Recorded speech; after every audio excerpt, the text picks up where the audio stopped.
Ma mère n'avait aucune idée que je me tenais de l'autre côté de la clôture quand elle a dit cela. Je suis Allison Bennett, j'ai 18 ans.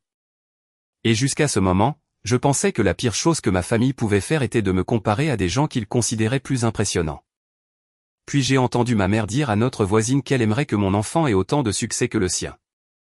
Ma sœur a répondu qu'ils n'avaient pas leur place dans cette maison et que l'argent de leurs frais de scolarité serait mieux dépensé pour ces journées au spa.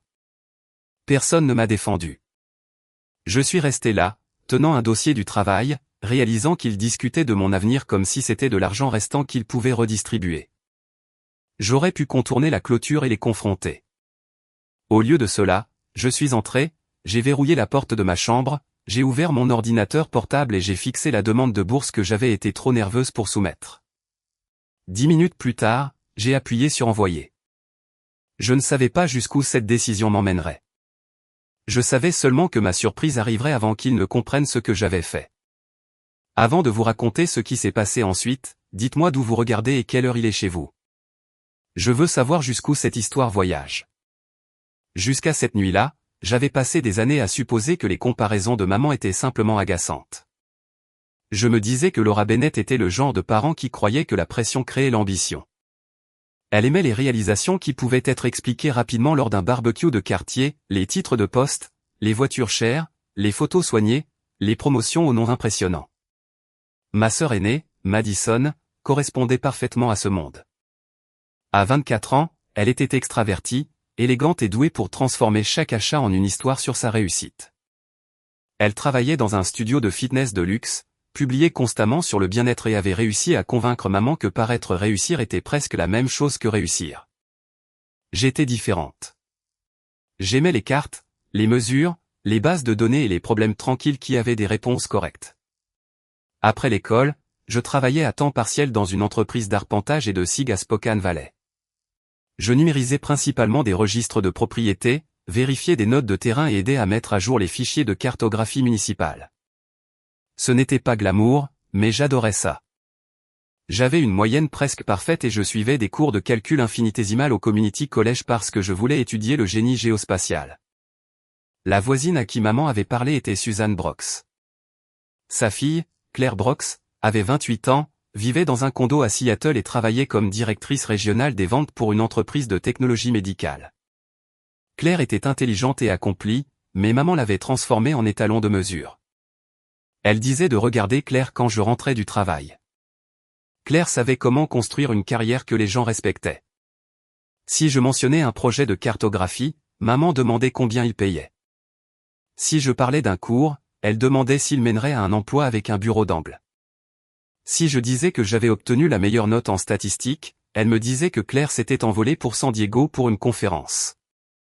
Chaque conversation se terminait avec l'avis de quelqu'un d'autre devenant la preuve que la mienne était insuffisante. Le pire exemple s'est produit au printemps précédent. Mon instructeur de SIG m'avait nominé pour un concours de cartographie étudiant à l'échelle de l'État à Tacoma.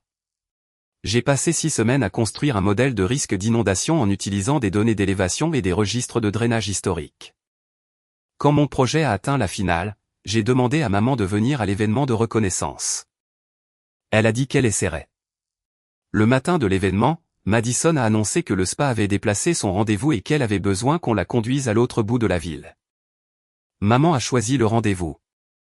Elle m'a dit que j'aurais des professeurs là-bas et que Madison ne pouvait pas manquer ce créneau.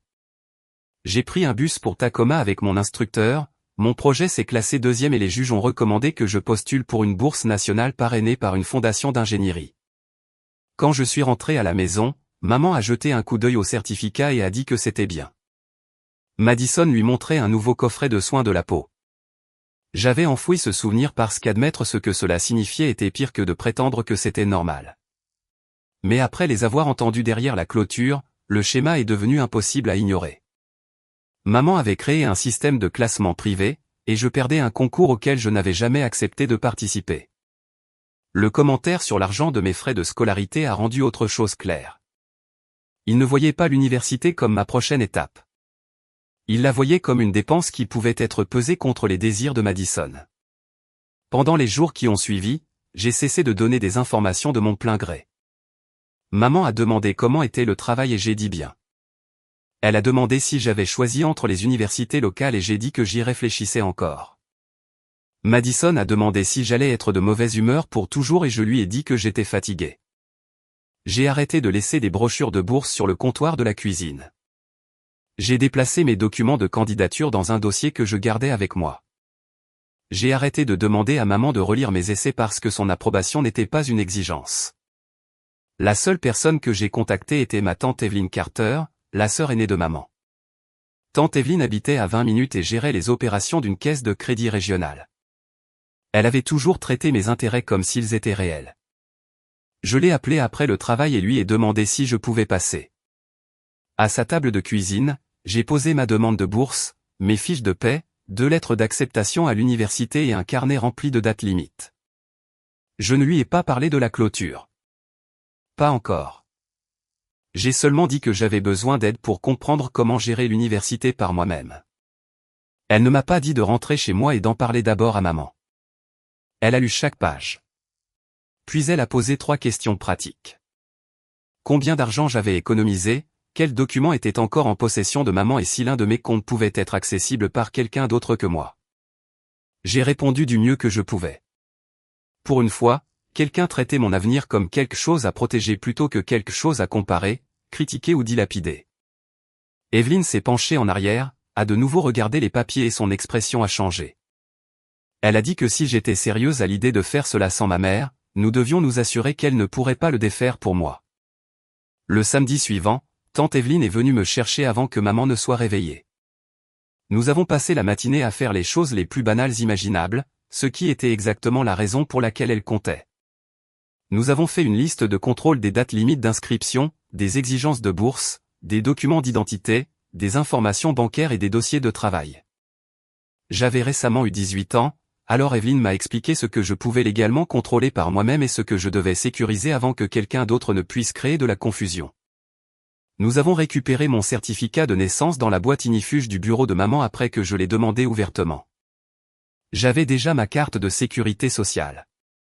J'en ai fait des copies, les ai scannés dans un dossier crypté et rangé les originaux chez ma tante. Rien n'a été volé. Rien n'a été falsifié. Rien n'appartenait à maman. Pour la première fois, j'organisais ma propre vie comme si elle était vraiment la mienne. À la caisse de crédit où travaillait Evelyn, un collègue m'a aidé à ouvrir des comptes chèques et épargne à mon seul nom. J'ai changé le dépôt direct de mon travail et n'ai déplacé que l'argent que j'avais personnellement gagné du compte jeunesse que maman m'avait aidé à ouvrir des années plus tôt. J'ai laissé chaque dollar qui n'était pas le mien exactement là où il était. Ensuite, nous avons comparé les offres d'aide financière. Une université semblait moins chère jusqu'à ce que le logement soit ajouté. Une autre offrait un programme d'ingénierie solide, mais presque aucun soutien sous forme de subvention. La candidature que j'avais soumise le soir du barbecue était différente. C'était pour une fondation d'ingénierie privée qui s'associait à des universités et pouvait couvrir l'intégralité des frais de scolarité plus une aide au logement pour les étudiants entrant dans des programmes d'infrastructures géospatiales ou de systèmes environnementaux. Pendant 2 semaines, je n'ai presque rien dit à la maison. Maman l'a remarqué. Un matin, au petit déjeuner, elle a posé son café et a demandé pourquoi je ne lui disais plus rien. Son ton semblait blessé, comme si mon silence était arrivé sans cause. J'ai beurré une tranche de pain grillé et j'ai dit qu'il ne se passait pas grand-chose. Elle m'a dévisagé. Madison a à peine levé les yeux de son téléphone. Elle a dit que je boudais et que ça me passerait. L'ancienne version de moi se serait défendue. La nouvelle version avait des échéances à respecter. Au travail, mon superviseur, Monsieur Patel, m'a laissé rester tard pour améliorer un portfolio de cartographie pour le comité de la bourse. J'ai construit un projet montrant comment les équipes d'urgence pourraient prioriser l'accès routier après des dégâts de feux de forêt en utilisant des données de pente, de végétation et de transport. Lorsque le comité de la bourse a programmé un entretien vidéo, je l'ai passé depuis la chambre d'amis de tante Evelyn parce que je ne voulais pas que maman écoute à travers le mur. Ils m'ont demandé pourquoi je voulais étudier le génie géospatial. Je leur ai dit que j'aimais le travail qui rendait les risques invisibles visibles. Je n'ai pas mentionné que cette phrase avait aussi commencé à décrire ma famille. Le courriel est arrivé un mardi à 4h17 de l'après-midi. J'étais assise sur mon lit quand j'ai vu la ligne d'objet, décision d'attribution de la bourse de la fondation. Mes mains tremblaient si fort que je l'ai ouvert 2 fois parce que je ne pouvais pas assimiler la première phrase. J'avais été sélectionné. Le prix couvrait l'intégralité des frais de scolarité à l'université Western Mountain au Colorado et incluait un soutien substantiel pour le logement sur le campus, les livres et un programme de terrain d'été. J'ai lu le nombre 3 fois. La bourse faisait plus que financer mes études. Elle me donnait une porte que personne là-bas n'avait l'autorité de fermer. Puis j'ai appelé tante Evelyne. Elle a répondu en demandant si c'était une bonne ou une mauvaise nouvelle. J'ai commencé à rire. Une très bonne. Elle a crié si fort que j'ai dû éloigner le téléphone de mon oreille. C'est à ce moment-là que maman est passée devant ma chambre. Elle s'est arrêtée dans l'embrasure de la porte et a demandé ce qui s'était passé. J'ai minimisé le courriel et j'ai dit que quelque chose avait fonctionné. Qu'est-ce qui avait fonctionné? Je te le dirai quand tout sera finalisé. Ses sourcils se sont haussés. Depuis quand me caches-tu des choses sur l'université? Je l'ai regardé en pensant à la clôture. Depuis que j'ai commencé à m'en occuper. Elle n'a pas aimé cette réponse, mais elle est partie. 3 jours plus tard, maman m'a surprise en annonçant un dîner de famille. Elle a dit qu'elle voulait célébrer ma remise de diplôme et enfin prendre au sérieux mes plans pour l'université. Elle avait déjà décidé que j'irais à l'université Eastern Washington, que je ferais la navette depuis la maison et que je continuerais à travailler localement. Elle avait même dit aux parents que cet arrangement était l'option sensée. Madison a commencé à plaisanter sur le fait de convertir la moitié de ma chambre en dressing une fois qu'Allison déménagerait enfin, comme si mon départ était dans des années. Puis maman a ajouté le détail qui rendait le dîner impossible à refuser. Elle avait invité Suzanne et Claire Brox.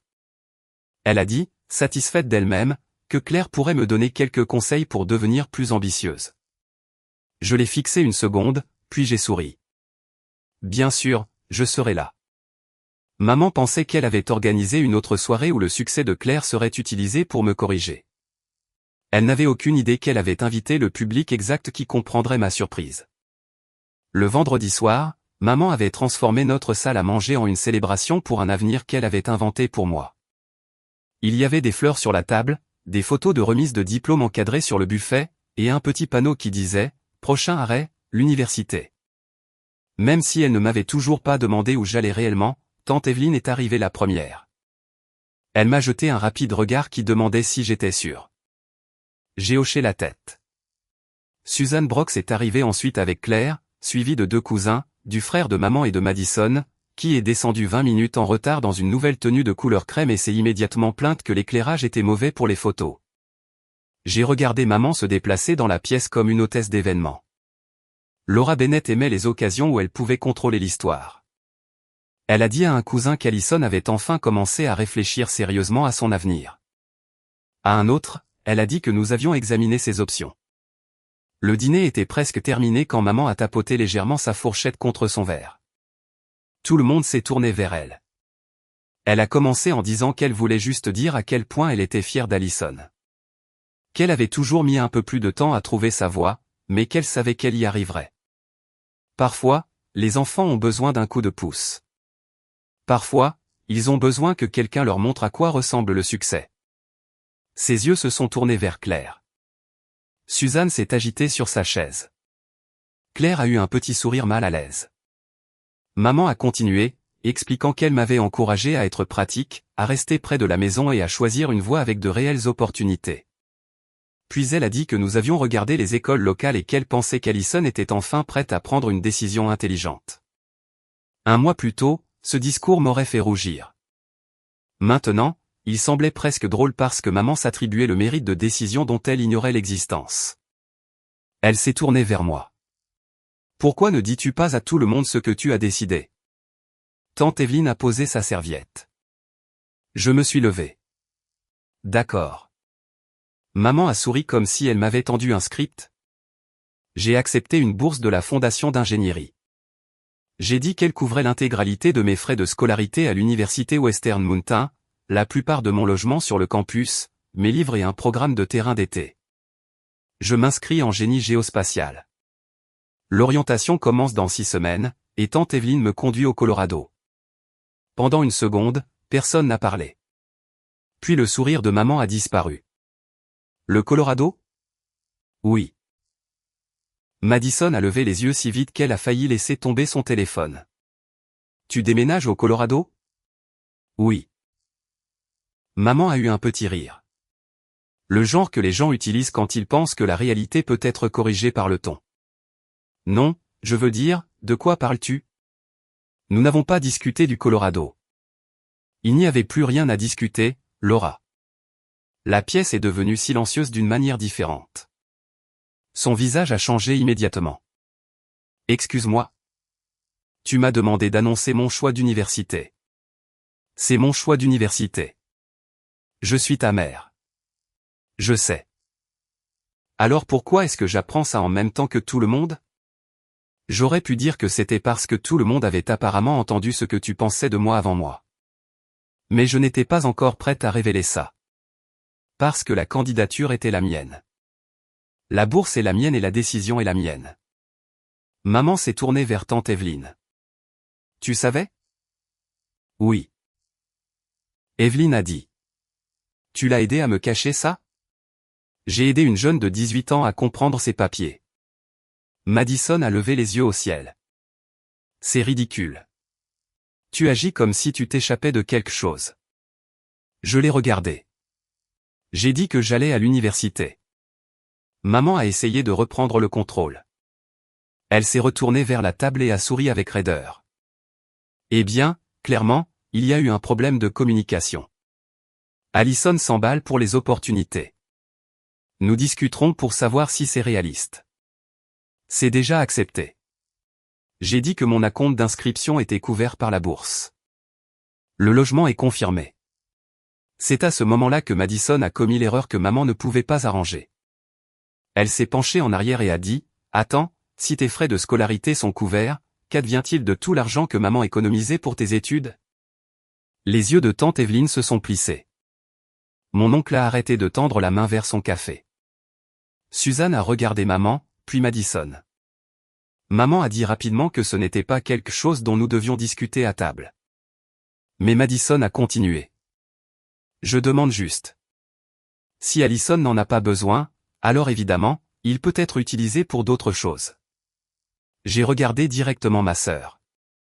D'autres choses comme quoi? Elle a haussé les épaules. Peu importe. Les dépenses familiales. J'ai laissé le silence s'étirer juste assez longtemps. Tu veux dire l'argent que tu as dit serait mieux dépensé pour tes journées au spa? Le visage de Madison s'est vidé. La main de maman s'est resserrée autour de son verre. Suzanne a inspiré brusquement. Claire a regardé de moi à sa mère. Personne n'a demandé ce que je voulais dire parce que 3 personnes à table savaient déjà. Suzanne a été la première à parler. Sa voix était calme. Allison, tu nous as entendus cette nuit-là? La question de Suzanne flottait encore dans la pièce quand maman m'a finalement regardé. L'expression sur son visage n'était pas de la confusion. C'était de la reconnaissance. Madison s'est rétablie la première. Elle a dit, « Oh, allons. Tu es encore en colère à propos de ça? » Je ne lui ai pas répondu. J'ai gardé les yeux sur maman. Je t'ai entendu dire que tu souhaitais que ton enfant ait autant de succès que Claire. J'ai dit que j'avais ensuite entendu Madison dire que je n'avais pas ma place dans la maison et que l'argent de mes frais de scolarité serait mieux dépensé pour ses journées au spa. J'ai attendu que tu lui dises d'arrêter. Tu ne l'as pas fait. Tu as ri. Maman a immédiatement secoué la tête. Ce n'est pas ce que je voulais dire. Quelle partie, Allison? Nous parlions. Les gens disent des choses. J'étais frustré. Étais-tu frustré quand tu as ri? Madison a repoussé sa chaise. C'était une blague. Personne ne te mettait vraiment à la porte. Je sais. C'est pourquoi je ne t'ai pas accusé de me mettre à la porte. Sa bouche s'est refermée. Maman a regardé autour de la table. Tout cela est déformé. Suzanne, dis-lui que nous plaisantions. Le visage de Suzanne s'est crispé. Laura, elle a bien entendu. Maman l'a fixé. Suzanne a continué, plus lentement maintenant. J'étais mal à l'aise. J'ai changé de sujet parce que je pensais que c'était allé trop loin. J'aurais dû dire quelque chose directement.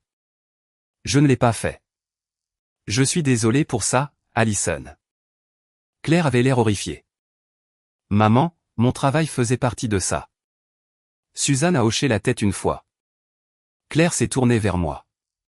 Je n'en avais aucune idée. Je sais, j'ai dit. Il ne s'agit pas de toi. Madison a fait un bruit impatient. Alors, tout le monde va agir comme si nous avions commis un crime énorme à cause d'une stupide conversation? Non, j'ai dit qu'une conversation a juste expliqué le schéma. Maman a croisé les bras. Quel schéma? Je m'étais promis de ne pas faire de discours dramatique, alors je ne l'ai pas fait. J'ai donné des exemples. Le concours de cartographie de Tacoma. Tu l'as manqué parce que Madison avait besoin qu'on la conduise à un rendez-vous au spa. Quand j'ai obtenu la 2e place, tu as qualifié le certificat de gentil et tu es retourné regarder autre chose. Chaque fois que je parlais de mon travail, tu demandais pourquoi il n'était pas plus impressionnant. Chaque fois que je parlais de l'école, tu me comparais à Claire. Tu as payé la facture de téléphone en retard de Madison 2 fois cette année, couvert son assurance auto après qu'elle ait dépensé son argent pour une retraite bien-être, puis tu m'as dit que je devais être réaliste à propos de l'université parce que les frais de scolarité étaient chers. Et avant même de me demander ce que je voulais, tu as dit aux parents que je restais à la maison. Le visage de maman s'est empourpré. Après tout ce que j'ai fait pour toi, c'est comme ça que tu me parles. J'avais imaginé que si elle comprenait à quel point ça faisait mal, elle pourrait s'excuser sans condition. Au lieu de cela, elle a transformé des années de parentalité en une facture. Tante Evelyne a parlé avant que je ne le puisse. Laura, nourrir et loger ton enfant n'achète pas un contrôle permanent sur l'adulte qu'elle devient. Maman s'est tournée brusquement vers elle. Reste en dehors de ça. J'ai été invité. Tu l'as aidé à agir dans mon dos. Je l'ai aidé à postuler à l'université et à organiser ses propres documents. Tu n'en avais pas le droit. Elle a 18 ans. Maman m'a de nouveau regardé. Tu ne vas pas déménager à travers 2 États à cause d'un malentendu. Je déménage parce que j'ai obtenu une bourse et choisi un programme que je veux. Alors reconsidère-le. Non. Le mot a atterri plus durement que tout ce que j'avais dit de toute la soirée. Madison, décidant apparemment que la partie émotionnelle était ennuyeuse, est revenue à la question qui comptait le plus pour elle. D'accord, mais qu'en est-il de l'argent pour l'université? Maman s'est retournée contre elle. Peux-tu arrêter de parler de l'argent? L'expression de Madison s'est durcie. Tu as dit que les choses se relâcheraient après la remise des diplômes. Suzanne a baissé les yeux sur son assiette. Les sourcils de Claire se sont haussés. Maman a dit que cela ne signifiait pas que tu pouvais commencer à dépenser. Tu m'as littéralement dit de ne pas m'en inquiéter. Que as-tu dépensé? Madison a hésité. Cette hésitation a dit à tout le monde qu'il y avait plus. Sous la pression, elle a admis qu'elle avait facturé un week-end dans un spa de luxe, une série de rendez-vous de soins de la peau et plusieurs achats de vêtements sur la carte de crédit de maman.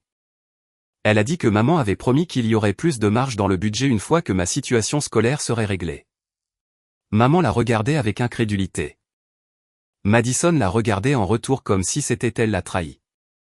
Je t'ai dit que je t'aiderais pour un week-end, a dit maman. Tu as dit que l'université n'allait pas coûter ce que tu attendais. Je ne t'ai pas donné la permission de dépenser des milliers de dollars. Leur dispute s'est rapidement envenimée, chacune accusant l'autre d'avoir changé l'accord. Je les ai regardés se battre pour de l'argent qui avait été discuté comme s'il représentait ma valeur. Étrangement, je me sentais plus calme à chaque phrase. Je suis monté, j'ai fait le sac de nuit que j'avais déjà préparé, et je suis redescendu. Maman s'est arrêtée au milieu d'une phrase. Que fais-tu? Je reste chez tante Evelyne ce soir. Tu ne vas pas partir au milieu d'un dîner de famille. Si. Allison, si tu franchis cette porte, ne t'attends pas à revenir quand cette fantaisie universitaire échouera. Tante Evelyne se tenait à côté de moi. Madison est devenue silencieuse. J'ai regardé maman pendant une longue seconde. Je voulais qu'elle entende à quel point ces mots sonnaient définitifs, alors j'ai pris mon sac et je suis sorti. 20 minutes plus tard, mon téléphone a commencé à sonner avant même que tante Evelyne et moi n'ayons atteint l'autoroute. Maman a appelé 4 fois. Madison a envoyé 2 SMS. Le lendemain matin, la panique a changé de direction. Maman a essayé de contacter l'université Western Mountain. Elle voulait des informations sur mon inscription, mon logement, les conditions de ma bourse et si elle pouvait corriger ma décision avant le début du semestre. L'université lui a dit ce que ma tante m'avait déjà expliqué. J'étais une étudiante adulte et il n'allait pas divulguer des informations éducatives protégées juste parce qu'un parent l'exigeait. Maman m'a appelé, furieuse. Pourquoi ne veulent-ils pas me parler? Parce que c'est mon inscription. Je suis ta mère. Cela ne fait pas de toi l'étudiante. Elle a raccroché. 1 heure plus tard, elle a découvert que mon salaire n'était plus déposé sur le compte jeunesse qu'elle pouvait consulter. Cela a déclenché une autre série d'appels. J'ai répondu une fois et expliqué exactement ce que j'avais fait. J'avais ouvert mon propre compte après avoir eu 18 ans. Je n'avais déplacé que les salaires que j'avais gagnés. Je n'avais touché à aucun fonds du ménage. Je n'avais pas pris le compte d'épargne-études car il était à son nom et donc le sien. Alors pourquoi agis-tu comme si je t'avais volé? J'ai demandé. Parce que tu as planifié tout ça sans me le dire. Ce n'est pas volé. Elle n'avait aucune réponse qui ne dépendait pas de l'idée que l'accès à moi était quelque chose qu'elle possédait. La panique de Madison était plus pratique. Maman lui a finalement dit que le week-end au spa, les rendez-vous de soins de la peau et les frais de vêtements restaient sur la carte de crédit de maman. Il n'y avait pas de manne financière soudaine provenant de l'université pour les effacer. Madison a soutenu que maman avait promis. Maman a dit que Madison avait profité de la situation. Madison a dit qu'elle n'aurait jamais rien réservé si maman n'avait pas passé des mois à parler de combien je coûtais cher. J'ai entendu la plupart de cela indirectement par tante Evelyne qui l'a entendu de notre oncle après que maman l'ait appelé pour chercher de la sympathie. Au cours des semaines suivantes, leur alliance a commencé à s'effondrer sous le poids des factures ordinaires. Maman a annulé un achat de meubles prévu. Madison a pris des quarts de travail supplémentaires au studio de fitness. Un voyage de week-end a disparu de son fil de nouvelles sociales. Elles se sont disputées à propos des courses, des paiements par carte de crédit et de la question de savoir si Madison devrait contribuer davantage à la maison. Rien de tout cela n'a été causé par le fait que j'ai pris de l'argent. C'était la partie qu'elle détestait le plus. Je m'étais simplement retiré de l'équation et soudain, elles ont dû faire face aux habitudes de dépenses qu'elles avaient imputées à mon avenir. Pendant ce temps, ma vie chez tante Evelyne est devenue presque ennuyeuse de la meilleure façon possible. J'ai terminé le travail, fait mes valises pour l'université, commandé des manuels d'occasion, rempli les formulaires de logement et pratiqué les itinéraires de conduite avec ma tante parce qu'elle refusait que notre voyage d'emménagement dépende entièrement de son application de navigation. Mon superviseur m'a offert un jeu de carnet de terrain comme cadeau de fin d'études. Mon instructeur de SIG m'a mis en contact avec un professeur au Colorado. Les messages de maman ont traversé des étapes prévisibles. D'abord sont venus les ordres. Rentre à la maison. Appelle-moi maintenant. Nous devons arranger ça. Puis la colère. Tu es égoïste. Tu m'as fait passer pour une horrible personne. Puis des messages en forme d'excuses.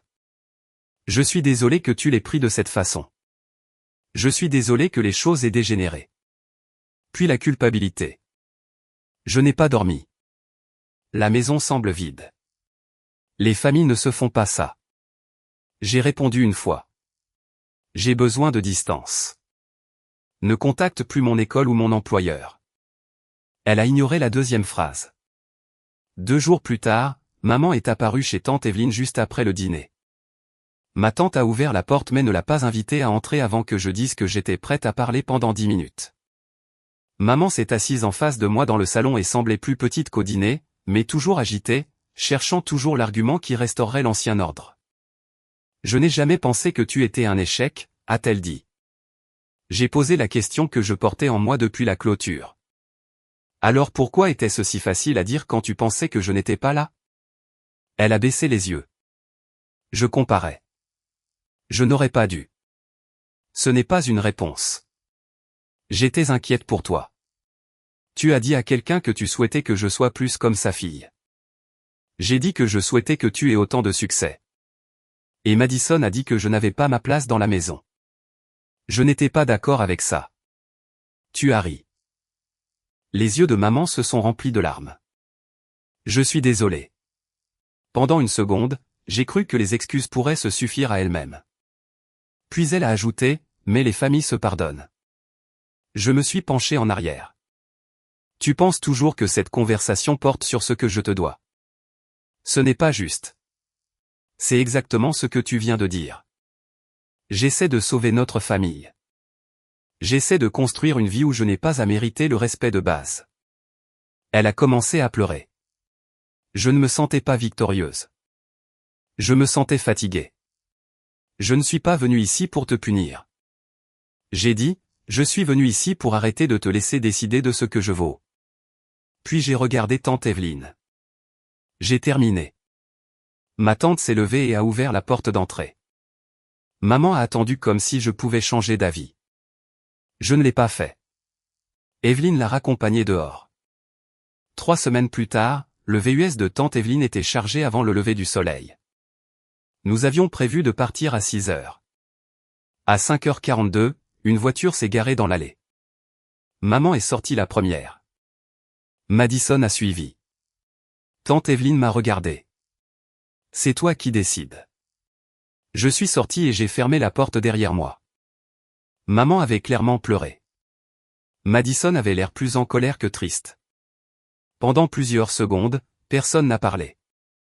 Puis maman a dit, s'il te plaît, ne pars pas comme ça. Je partais déjà. Tu sais ce que je veux dire. Madison a croisé les bras. Tu as monté tout le monde contre nous.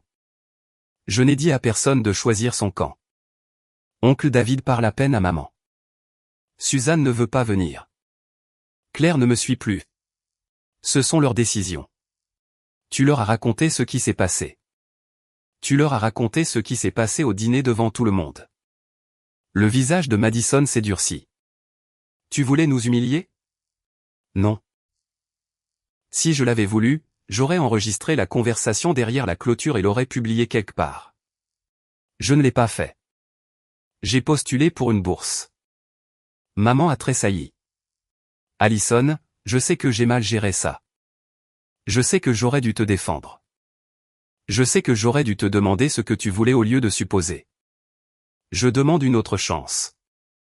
Pour la première fois, les excuses ne contenaient aucune excuse immédiate. Cela a rendu les choses plus difficiles, pas plus faciles. Une partie de moi pensait que je devrais laisser la porte entr'ouverte parce que des limites permanentes semblaient cruelles. Mais une limite construite pour protéger quelqu'un d'autre de l'inconfort n'était pas une limite. Je dois être clair, j'ai dit. Je ne demande plus d'espace. Je mets fin au contact. Maman m'a fixé. Madison avait l'air choquée. Pour combien de temps? A chuchoté maman. Je ne te donne pas de date. Alors tu ne me parleras plus jamais. Je te dis de ne pas construire ta vie autour de l'attente que je revienne. Madison a ri amèrement. Waouh. Alors, la bourse t'a rendu meilleur que nous. Non, elle a rendu le départ possible. Il y a une différence. Maman a tendu la main vers moi, puis s'est arrêtée avant de toucher mon bras. Je t'aime. Je crois qu'elle le croyait. L'amour n'était pas le seul problème. J'espère que les choses s'amélioreront pour vous, j'ai dit. Mais je ne reste pas pour que vous puissiez prouver qu'elles le feront. Tante Evelyne est sortie avec les clés. Je suis monté sur le siège passager. Maman se tenait au bord de l'allée alors que nous nous éloignions. Madison s'était déjà retournée vers la voiture. Quand nous sommes arrivés au Colorado, j'ai bloqué les 2 numéros. Les premiers mois d'université ont été plus difficiles que la version fantastique que j'avais imaginée. Je me suis perdu sur le campus. J'ai raté mon premier quiz de mécanique. Personne ne m'a comparé à Claire. Personne n'a suggéré que mes frais de scolarité devraient devenir le budget de luxe de quelqu'un d'autre. Quand j'avais besoin de conseils, j'appelais tante Evelyne. 5 ans ont passé. J'ai obtenu mon diplôme, effectué un stage rémunéré dans une entreprise de conseil en infrastructure et finalement accepté un poste à Denver en tant qu'analyste des risques géospatiaux. Mon travail consistait à cartographier l'exposition aux feux de forêt, les vulnérabilités des transports et l'accès d'urgence pour les agences publiques et les services publics. C'était technique, exigeant et exactement le genre de carrière que maman aurait autrefois eu du mal à décrire à un voisin. J'adorais ça. Je suis resté proche de tante Evelyne. Je voyais occasionnellement Suzanne et Claire lorsque je visitais Washington. Claire s'est excusée une fois d'avoir été utilisée comme comparaison dans des conversations dont elle ignorait l'existence. Je lui ai dit la vérité. Tu n'as rien à te reprocher. Tu vivais simplement ta vie. J'ai eu des nouvelles de maman et Madison indirectement. Une fois que je me suis retiré, le conflit financier entre elles n'a pas disparu. Madison a finalement déménagé après que maman ait cessé de subventionner son style de vie. Elle a pris plus d'heures, a remboursé sa dette lentement et a appris qu'une promesse d'argent supplémentaire plus tard n'était pas un plan financier. Maman a finalement vendu la grande maison et a emménagé dans une plus petite maison de ville. D'après ce que j'ai entendu, elle et Madison sont restées en contact, mais leur relation était instable parce que chacune blâmait l'autre pour ce qui s'était passé la nuit de mon départ. Pendant un certain temps, maman a envoyé des cartes d'anniversaire par l'intermédiaire de tante Evelyne. Je ne les ai jamais ouvertes. Finalement, j'ai demandé à ma tante de ne plus les transférer. Je n'essayais pas de punir maman. Je ne voulais simplement pas que chaque jalon de ma nouvelle vie devienne une invitation à revenir dans l'ancienne. À 23 ans, j'ai reçu ma première promotion majeure. Mon manager l'a annoncé lors d'une réunion du lundi. Et après le travail, un collègue m'a demandé si ma famille m'emmenait fêter ça. Les gens qui sont ma famille le font, j'ai dit. Tante Evelyne avait déjà fait une réservation pour le dîner.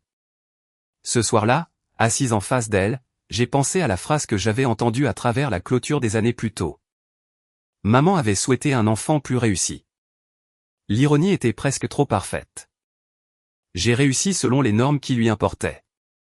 Mais à ce moment-là, elle n'avait plus le droit de présenter ce succès comme une preuve de sa parentalité. Le succès ne rend pas les mauvais traitements passés acceptables rétrospectivement. L'indépendance ne crée pas une obligation de retourner vers des personnes qui ne vous ont respecté qu'après que vous n'ayez plus eu besoin d'elles. La plus grande erreur de ma mère n'a pas été de croire que j'échouerais. C'était de croire que si je réussissais, elle aurait toujours une place dans la vie que j'ai construite sans elle. Cette histoire est entièrement fictive et destinée uniquement à des fins de divertissement et d'éducation.